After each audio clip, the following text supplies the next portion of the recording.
خدا باپ کے زندہ اور جلال کلام میں سے زندگی بھرا کلام، پالوس رسول کا خط گلیتیوں کے نام، اس کا 3 باب 1 سے 29 آیت مبارکہ تک۔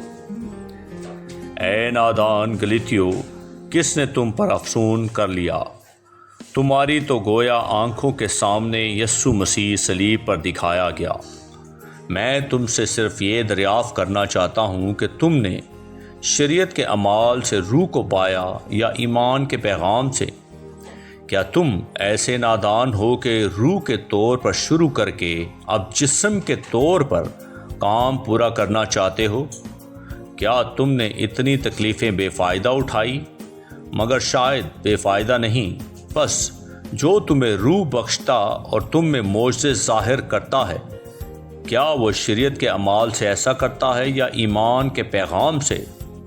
چنانچہ ابراہیم خدا پر ایمان لایا اور یہ اس کے لیے راست بازی گنا گیا۔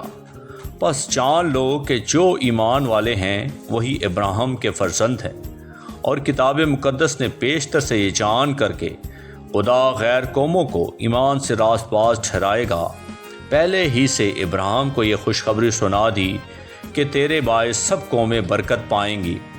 پس جو ایمان والے ہیں وہ ایماندار ابراہیم کے ساتھ برکت پاتے ہیں، کیونکہ جتنے شریعت کے اعمال پر تکیہ کرتے ہیں وہ سب لعنت کے متحد ہیں۔ چنانچہ لکھا ہے کہ جو کوئی ان سب باتوں کے کرنے پر قائم نہیں رہتا جو شریعت کی کتاب میں لکھی ہیں، وہ لعنتی ہیں۔ اور یہ بات ظاہر ہے کہ شریعت کے وسیلہ سے کوئی شخص خدا کے نزدیک راست باز نہیں ٹھہرتا، کیونکہ لکھا ہے کہ راست باز ایمان سے جیتا رہے گا، اور شریعت کو ایمان سے کچھ واسطہ نہیں، بلکہ لکھا ہے کہ جس نے ان پر عمل کیا وہ ان کے سب سے جیتا رہے گا۔ مسیح جو ہمارے لیے لعنتی بنا، اس نے ہمیں مول لے کر شریعت کی لعنت سے چھڑایا، کیونکہ لکھا ہے کہ جو کوئی لکڑی پر لٹکایا گیا وہ لعنتی ہے، تاکہ مسیح یسوع میں ابراہیم کی برکت غیر قوموں تک بھی پہنچے، اور ہم ایمان کے وسیلہ سے اس روح کو حاصل کریں جس کا وعدہ ہوا ہے۔ اے بھائیو، میں انسان کے طور پر کہتا ہوں کہ اگرچہ آدمی ہی کا عہد ہو، جب اس کی تصدیق ہو گئی تو کوئی اس کو باطل نہیں کرتا اور نہ اس پر کچھ بڑھاتا ہے۔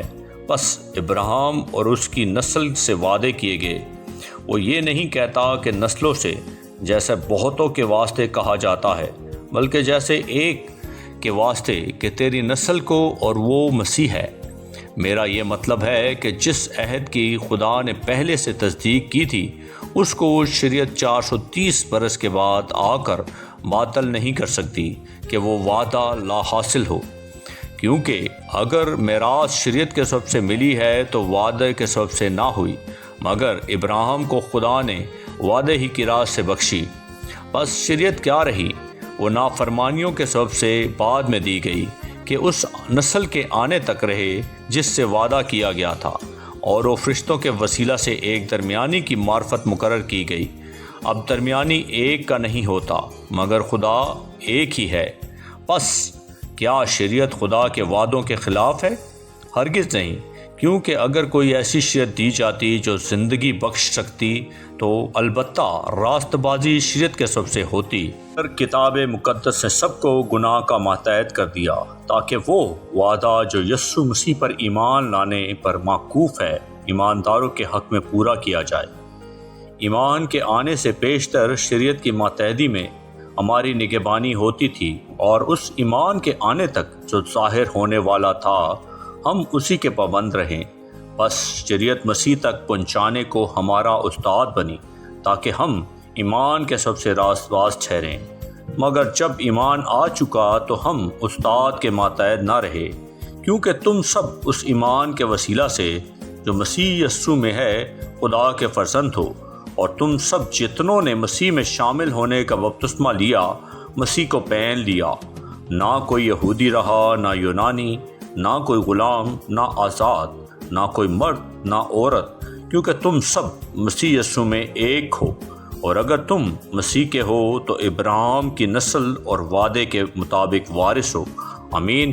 پاکلام کے پڑھے اور سننے جانے پر خدا ان کی برکت ہو، خدا ان کا شکر ہو، آمین۔